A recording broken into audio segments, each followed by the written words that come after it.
there, that journey chick on Instagram. Welcome to another episode of Crafting and Crime Daily. Today we're going to be covering the Waffle House murderers, and I'm going to be including some photography, some photos that might be disturbing, so just look away if you feel like it. You might have an emotional reaction to them. I am not showing any dead bodies, but this is a scene that has some blood and nudity. I'll just say that. Yeah. So if you're sensitive to some of those things, or you think it might be a trigger, you know, this might not be the case for you, but I'm telling you, it's really interesting. The Waffle House murders. Yes, so I got my journal out, got it out, but first I wanted to show you what I came home last night and did after dinner. I did all of the sky up here. I had done the moon, but I hadn't finished all this sky. Super simple. Got my 15 placer out and just was rocking it.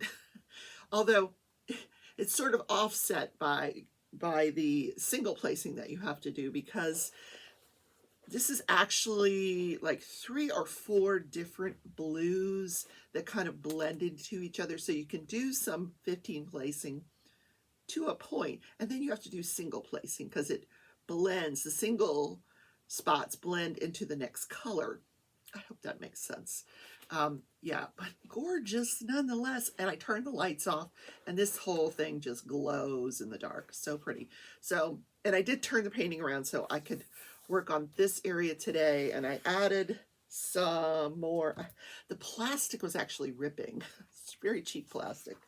So I added some more release paper over here because I'm going to work my way this way once I get this done. So I'm going to say I'm probably right at 50%. I'm going to say my sister is rocking that diamond painting of hers since she got better. She recovered from her COVID. She is just, last night, I think I went to bed around midnight, and she was still like, I've got to get to 50%. I'm like, okay. She's doing the mountain view of the Neuschwan's castle in Bulgaria. I don't know. It's beautiful. The cats are running in and out. I don't know if they're kittens or cats still, because they're coming up on being a year old here soon, March and April. So, and I think they're full grown. This one, there's Pearl. She's white, but this is her tail right here. She has a colored tail. So cute. Really cute. So I got my journal out today. Didn't have it out yesterday because I decorated. So I'm going to be honest. But I did today. I decorated. Yes, I just kind of hung this from the, I just kind of looped it in on itself and hung this little thing that came from Cocoa Daisy for your planner. I put that in there just for this week. And a butterfly. It's sort of a spring-ish, which is kind of funny. It's kind of a spring-ish vibe to this week's decor, even though we're going to have a snowstorm that starts later today, goes in tomorrow, and Thursday. We're supposed to be getting several inches of snow. And I know you guys up in like Michigan are going, several inches? What? How about several feet? Well, you know, it's Wichita. I'm happy. My sister's happy. She's like, oh, I could build a snowman. I'm going to take some video of that. Okay, so I made a couple of doctor's appointments. I did put those in here already. Got some bills I got to pay, which utilities, yes, utilities, rent, very important, or else we'll have no studio. What else? Gas, electric. This is the time when you pay all that, and cable. Cable. Okay, all that gets paid. Yeah, today. Okay. Oh, today is National Dark Chocolate Day.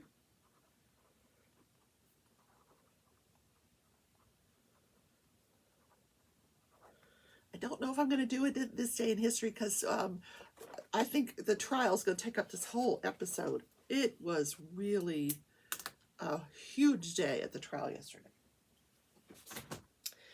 So, guess what happened to me yesterday? Oh my God. My Facebook account was hacked. All of a sudden, I'm at work. Let me get some coffee while we chit chat. I'm at work, and I start bing, bing, bing. I had my phone alerts, the sound turned on. I'm like, oh dear, what is going on? And people are like, why did you send me a friend request? I've known you for years. People that I've been friends with Facebook forever. And so clearly I had been hacked. And I'm like, what do I do? I don't know. So if you get hacked, go into your account on Facebook. And if you scroll down, there's even an option, do you think you've been hacked or something to that effect? And it'll walk you through what you have to do. It'll walk you through changing your password. It'll ask you why you suspect that. And I'm assuming that starts the investigation so they can shut down whoever did this to me. Oh my God, why me? What benefit is it to them to be in my account? I don't get it. Like, there's no private information in there, no credit card stuff, no. I guess it could ask you. I don't know. Anyway, if you got a strange friend request yesterday, it wasn't me. Oh my God, Stitch. He is laying on top of my looms. I gotta take a picture of that. Y'all, these cats, I tell you. My goodness.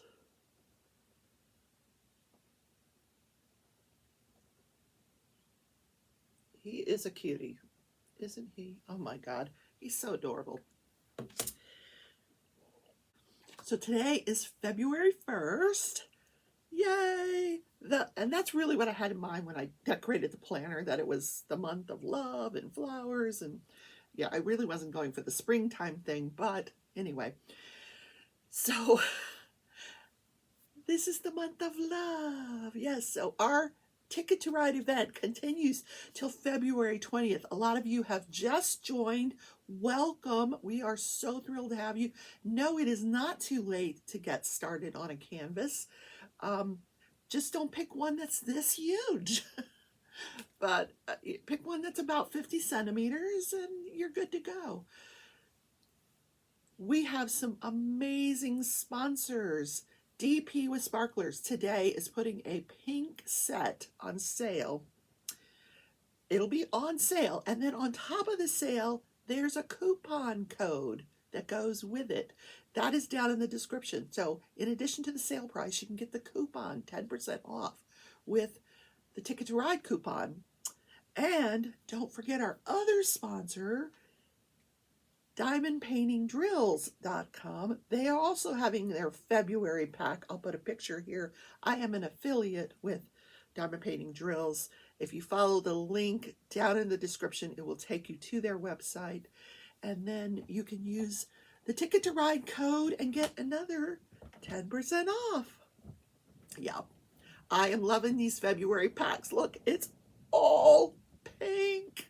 Oh my God, gotta have it. Combination of crystals and ABs, and it's all pink. All pink. Did I tell you? It's all pink. Yeah, both companies, DP with Sparklers, Diamond Painting Drills, all pink. I'm going to get one of each because they each have different things in their packs that I've got to have.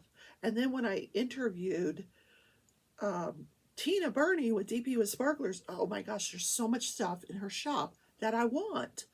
The pearl, the opal pearlescent, whatever that was, the frosted.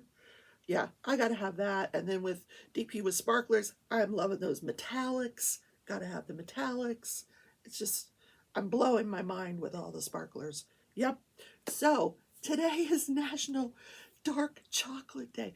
If I've got to have chocolate, it's got to be dark chocolate. Now, I'll eat milk chocolate, but it's not my preference. And milk chocolate is something that, you know, the chocolatiers have added milk and butter to make it, you know, creamier and taste better. But dark chocolate is the bomb. It's really bittersweet chocolate. It's made directly from the cacao plant, and there's a whole process to it. It's good for your health. It's good for your heart. Why not eat dark chocolate? And you can put some in your coffee. Get the dark chocolate, Hershey's dark, I think it's, well, what's it called? Hershey's Special Dark Chocolate Syrup. Just put a little bit of that at the bottom of the cup before you pour your coffee in. Oh, it's so good. Oh my God, yeah. I got to get that on my soundboard. Oh, yeah, it's really good. Anyway, today's the day to indulge in dark chocolate. For me, every day is a day to indulge in dark chocolate. Yeah, there you go. Dark chocolate. And do you know, dark chocolate, well, cocoa, the cocoa beads, and it's been around since 1100 BC. Jesus probably ate dark chocolate. You think? He probably had a cup of cocoa when he was sitting at the Lord's Supper. No, I don't want that coffee. Bring me cocoa. Whatever. So, I keep losing my... Am I coming down with Alzheimer's? Like, I'm just mid-thought. Things are flying out of my head.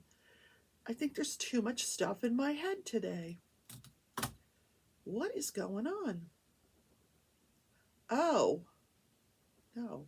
It went out of my head again. Oh my God. So, dark chocolate has ratings on it. So the higher the content of the dark chocolate, or it gets bitter towards, like if you go 70, 72 is a pretty good number, but if you're getting up to that 80, 90%, then the chocolate's going to start getting a little bitter. So, and it's also fantastic in savory dishes. I'm going to be making chili tomorrow. I was going to make it today, but my sister bought a pizza last night. So now we have leftover pizza. So I'm going to make, and tomorrow's going to be the perfect day for chili because it's going to be snowing all day. I'll be working from home. I'm going to make chili, and I am going to put some dark chocolate in it. A lot of chili recipes call for dark chocolate. Now, not the white chili recipe that Michelle sent me, but although I guess she could, I don't see why not, but I'm going to put it in the chili that I'm going to make. Yeah, I'm going to try it with some dark chocolate. And I'm going to look up some recipes to see kind of what the amount of the dark chocolate should be. And then I'll put that in. Yeah. And I'll let you know how it tastes. The other thing is, I forgot to tell you, Cheryl, my co-host for the Ticket to Ride event, she's over on, she's the host over on Facebook. I am hosting on the YouTube and Instagram. See, the thought just went right out of my head. Oh, she challenged me to buy and taste goat cheese. So I bought some goat cheese, Cheryl. Next time we have our Yum box tasting, I'm going to get out the goat cheese and I'm going to try it. Yeah, I am. All right, before I lose my entire train of thought, has gone off the tracks. Yep. There goes my train of thought. Bye. Okay. I should be diamond painting, right?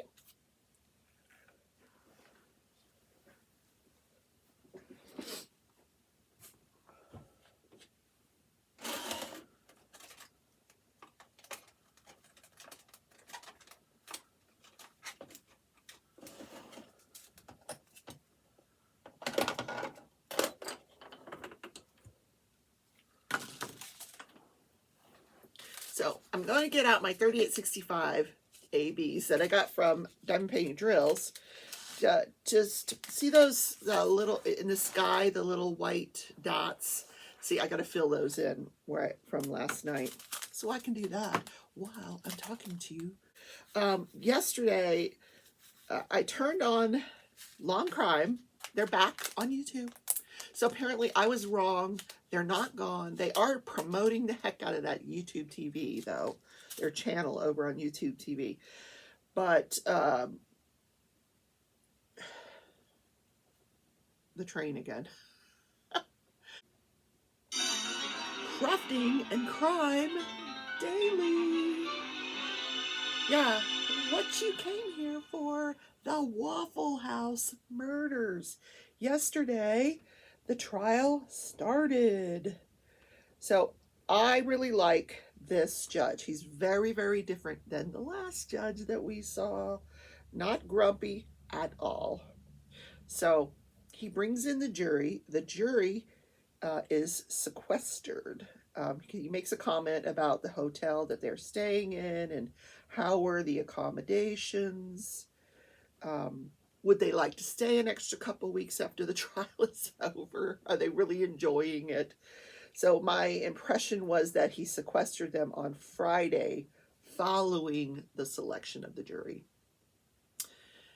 Then the formal trial starts where he reads the charges, or in this case, the charges were actually read by the prosecutor, but the judge first explains to the jury that there are alternative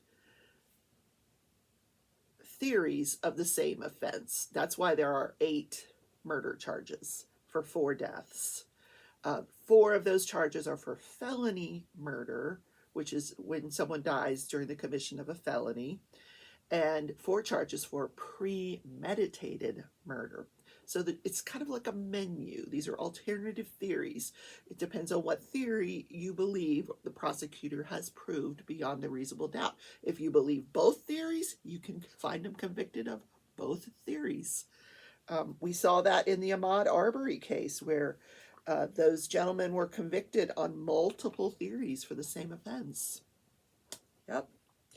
So first, and I've never seen this formally done during a trial. So then the judge has the prosecutor stand up and read the information, which is the formal. It's like a formal reading of the charges, like this, like the whole charge pursuant to statute, blah blah blah, by the grand jury. Like this took 10 minutes because he's got 15 charges, 15 or 16 charges, in addition to the 8 charges surrounding the 4 deaths. There are quite a few other charges having to do with attempted felony murder and attempted premeditated murder for the people that were injured. This was a very crowded restaurant.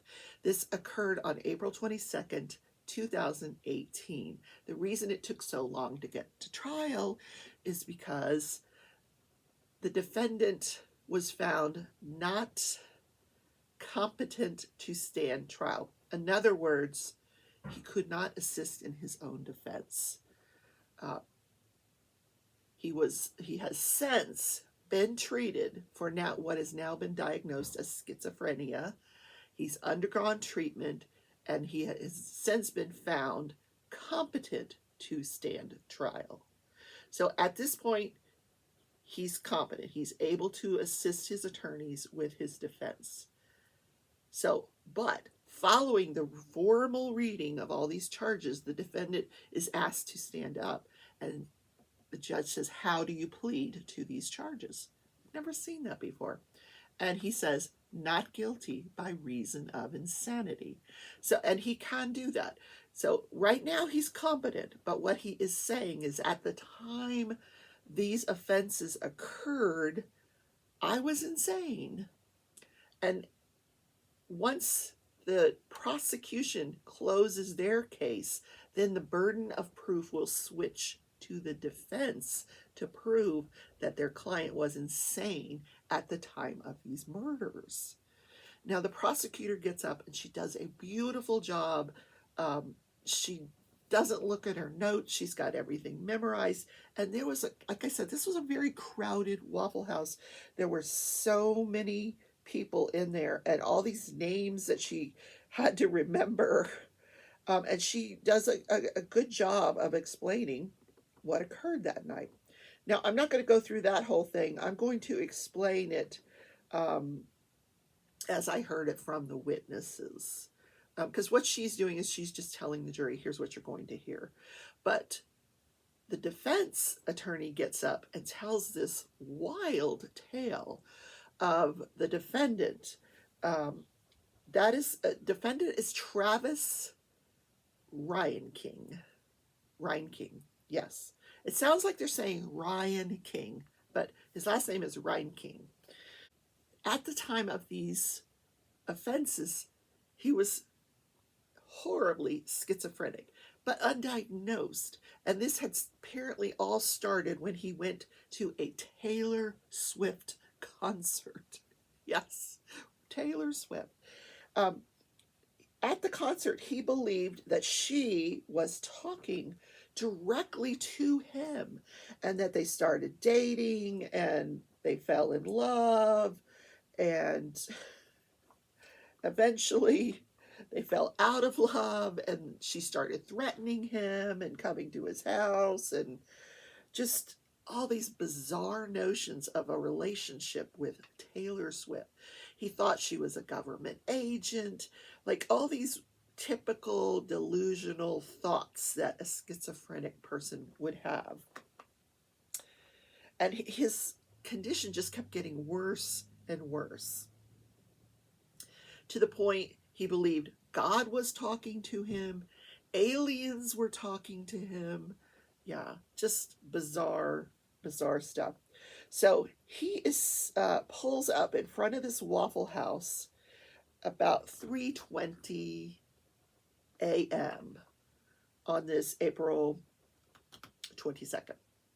Now, what I gleaned from a lot of the testimony is that this was an area where there was a lot of sorority, fraternity activity. There was, or at least that particular night, there were a lot of sorority, fraternity events going on. And afterwards, those people were coming to the Waffle House to get food before they headed home. And most of them were sober. They just had been to these events, and then they were on their way home, and they thought, oh, and they were young adults in their early 20s. Some had already graduated, but they still participated in these sorority and fraternity events. Some were even dressed in their colors. So Travis Reinking pulls up in his truck, pulls into a handicap spot in front of the restaurant. And then he just kind of sits there for a minute. Meanwhile,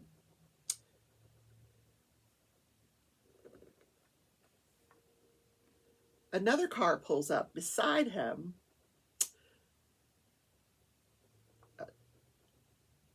I'm not great with names, guys, but another car pulls up beside him. This young man is having car trouble. So he gets out of the car and he's looking at his vehicle. At this point, Travis gets out of his truck. He's wearing nothing but his jacket. Literally, he's totally naked except for his jacket. He reaches in to the truck and grabs this huge rifle. I don't know the name of the rifle either.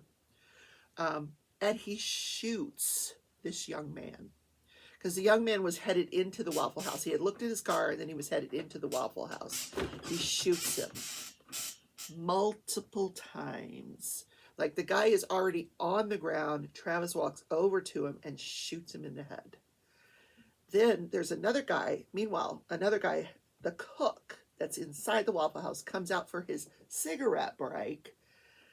He sees what's going on and he tries to flee. As he's trying to flee, Travis turns around and shoots him multiple times. So those are the two deaths outside of the Waffle House.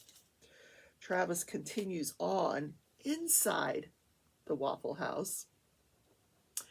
And here is a picture of him kind of entering the Waffle House in all his glory.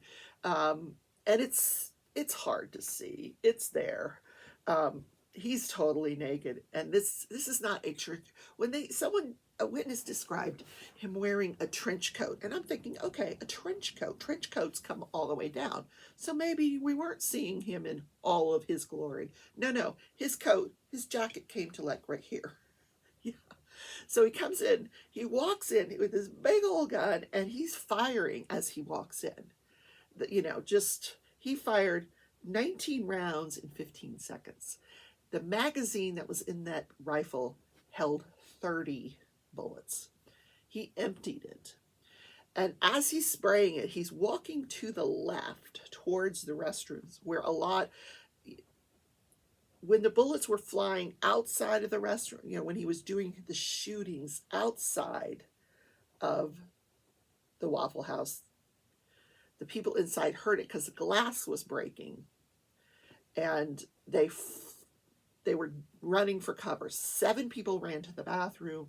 Everybody else ran in the other direction. People were, underneath booths. So when he came in, he's just spraying things, and he heads to the left. He manages to fire and hit the 2 women that were sitting in the first booth, one of whom passed away. The other was severely injured. Here is a picture of her injuries. She had a chunk taken out of her bicep. Another bullet she was hit 3 times. Another hit her arm. And the other one almost took her leg off entirely. So here's the scars she has left from the leg. So he's headed towards the bathroom. Then we have the hero of the story, who he did not want to go into the bathroom. So what happens is when you go to these Waffle Houses, there's a swinging door. You go through that swinging door, and there's a male and a female bathroom. So there were people in those bathrooms hidden. He didn't go through. He went behind that door, the swinging door, that had a window in it so he could see. And he was going to wait for his opportunity. He felt like if he had gone into the bathroom, he would be a sitting duck. The guy could just come in there and kill them. So he was going to wait for his opportunity. So Travis had emptied his magazine. So he points the gun. He's standing outside that door. He points the rifle down to reload. And at that point, when he's pointing the rifle down, the guy in the bathroom just puts all of his weight on that door and just slams it right into his body. And then they get into this tussle. Here's a few shots of them tussling around. He manages to grab the rifle and fling it over the counter into the kitchen area, continues his struggle with Travis, pushes him out the front door, grabs his jacket. The jacket comes off of him, at which point he's totally naked, and he runs away totally naked, leaving 3 people dead and several people severely injured. Another person doesn't survive his wounds after he gets to the hospital. So the way they set up the testimony yesterday was they had the lead crime scene investigator come in, and they were using this very interesting device. And I didn't write down the name of the device. What? I had never heard of it before. But what it does is you set it up, and it takes a 360 degree picture. So when you see it, you can click and look anywhere in this picture, like the sky, the floor, anything. It's almost as if you were seeing exactly what the crime scene investigator is seeing. So it was really, really interesting. So they started with the outside. So we see everything that like a person standing where this machine is put can see, including across the street, they found the green. They said it was a green jacket. It looked like a blue denim jacket to me. I'm sure it was just the way it was photographed. He apparently left it there. Then inside of that jacket, he had 2 30-round magazines full. So he went into that restaurant with 90 bullets. He only expelled 30 of them. Thank God for that hero. Because if he had reloaded another 30, everybody in that restaurant would have been dead. So then she, as you're scanning through this machine, as this machine is scanning, you're seeing the bullet casings. We do see, I saw one body. I don't know where the other one was. I did not see a second body that was outside. So so then they say after they're done with this outside with the crime scene investigator, they have her step off the stand, and then they bring up two family members. What they did was they went to each family of one of the deceased and said, which one of you, pick someone to represent your family on the stand. So I think in one case, in the case of the boy whose car wasn't working, his mother took the stand.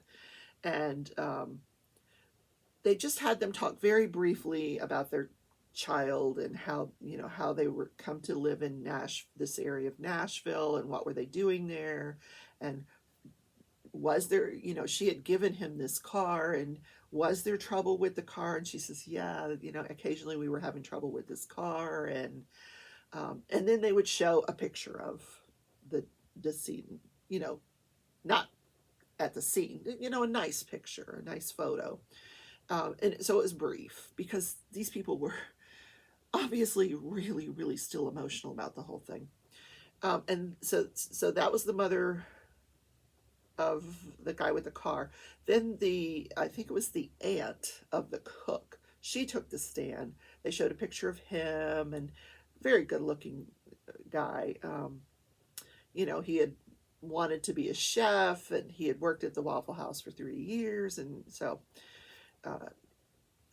once they were done with the two outside families, then they put the crime scene investigator back on the stand and had her testify about what went on inside the restaurant.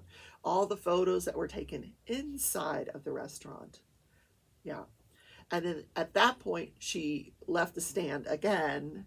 And then they started with the testimony of witnesses that had been inside of the restaurant, including the brother of one of the decedents. He had come into the Waffle House. There was another Waffle House not far from this one that was an older Waffle House, and a lot of these people that were there that night had actually gone to this other Waffle House, saw that it was so busy that they decided, hey, we're going to go to the newer Waffle House. And so they go to the newer Waffle House, which was also very, very busy. My gosh, I'm at 3:30 in the morning. So that this guy was with his girlfriend, his brother, and his brother's girlfriend. They had been to a hookah lounge. They were celebrating a music video that they had made and released the day before. So it was a big celebration. And so they're at the Waffle House on their way home. And they're placing their order at the counter. It was to go. And instead of just one person going in to place the order, because this one guy, he says, I didn't know what everybody wanted. So we each went up to the counter and placed our order. And so after his brother and his girlfriend place their order, they go and they sit down in these chairs that you can wait in. And then the brother and his girlfriend are placing their order. And then there's another woman sitting it's a counter that you can sit and dine in one of those, it's like a bar, and these are bar stools. So you can sit there, and she was sitting there waiting for an order. And we hear the testimony from her friend who had stayed in her vehicle while she had gone in to place the order. She managed to escape, because when the gunfire started, you see the glass spraying in all over that area where people were placing their orders. And you see the brother and his girlfriend go towards the restroom. They were two of the people hiding in the restroom. The decedent and his girlfriend went the other way.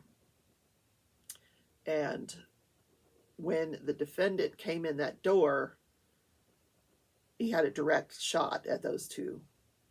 So the girlfriend was shot, he was shot. Now, I haven't figured out, he kept saying his arm hurt. He was conscious after this, and he kept screaming that he was in severe pain and his arm hurt. So they didn't think the rescuers didn't think he was hurt that bad.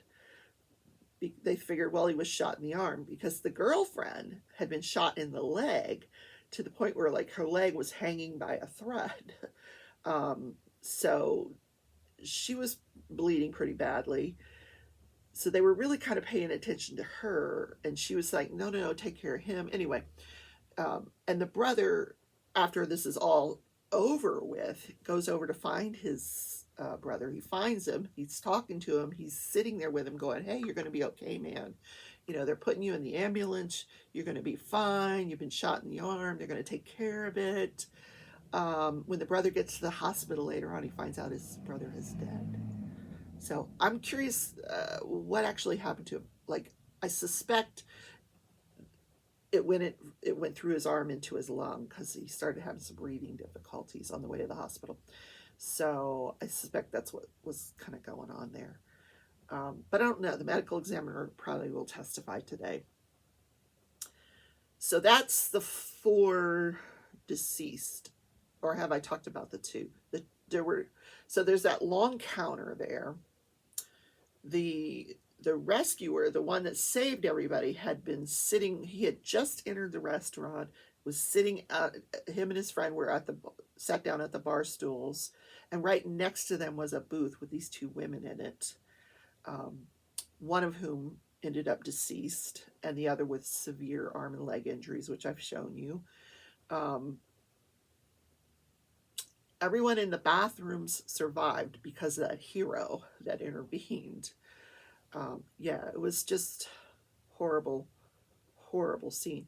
So again, they brought up the witnesses, all the witnesses that were present in the restaurant that survived, and then family members of the ones that didn't. And they did that same process where they showed a picture of them. They talked about them for a little while.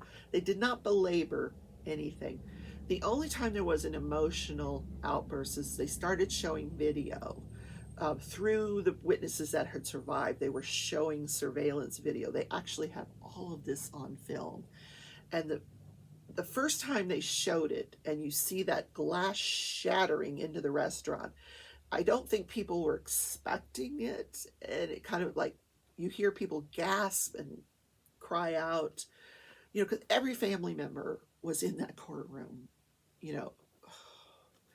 both the ones that were injured, the ones that were deceased. That courtroom was packed with family members. And I don't think that they realized that they were going to be seeing this. I don't know. Or they knew, but it just still came as such a shock. It even startled me. I was like, ooh, because that glass, it just looked like silver confetti falling. The glass just shattered and went everywhere from this window. And then when he comes in and he's spraying, and it's happening so fast you can't even see the movement of the gun. It's just so fast, like 13 seconds, 15 seconds. He's spraying. He hits people over here, people over here. Now, I did watch the video a few times because I was curious, where are all these restaurant workers? The guy that was taking orders and the waitress that was in his vicinity duck underneath the cash register. So they were sort of protected from him when he entered the door. And then the other people, the cooks and stuff, they ran into a back room,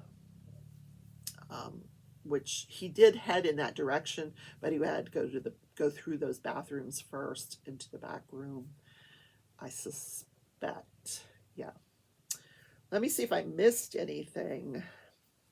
The name of the hero is James Shaw Jr. And as this case progresses, and I don't think this is going to take, I think it should be done with by the end of the week. We're going to hear from the medical examiner, probably one more time from the crime scene investigator. We will hear from how he was apprehended. He was not apprehended for another 34 hours after this event. Apparently, he ran home, clothed himself, and then hid himself in the woods and was found 34 hours later through a very extensive search that involved every law enforcement agency that you can think of. But we're going to hear, once the prosecution closes their case, then we're going to hear the defense's side. I don't think we'll hear from the defendant. He's not going to take the stand.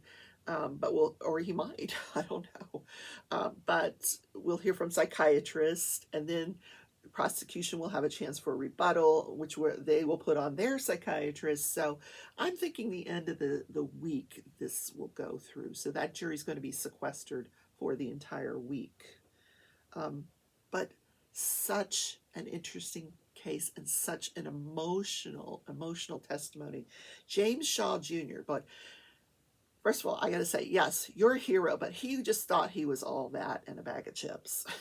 Like, this was his time to shine. He knew exactly how many days it had been since this occurred back in 2018. And they're like, how is it did you just calculate that now? And he's like, no, I count every single day. I don't go through a day where I don't think about this, and what happened.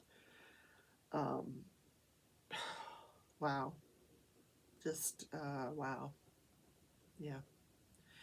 So, I mean, we have this guy on film. We see what he's done. So there's not a whole lot of forensic evidence, a lot more forensic evidence that we need to see, except for the medical examiner and the cause of deaths. But the one lady with that had been shot in the arms and the legs, that was sitting in the booth with her friend that passed away, she had had 24 surgeries since 2018 on various parts of her body, including, she said she was in the OR within 20 minutes at Vanderbilt Hospital, and endured an 18-hour surgery to reattach her leg.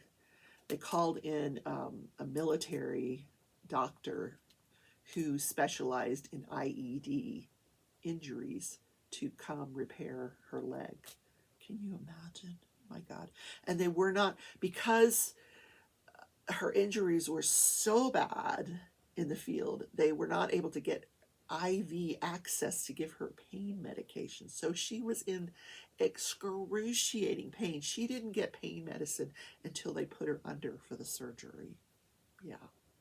That's when until they got her into the OR, then she got pain medicine. Oh, that poor woman. My God.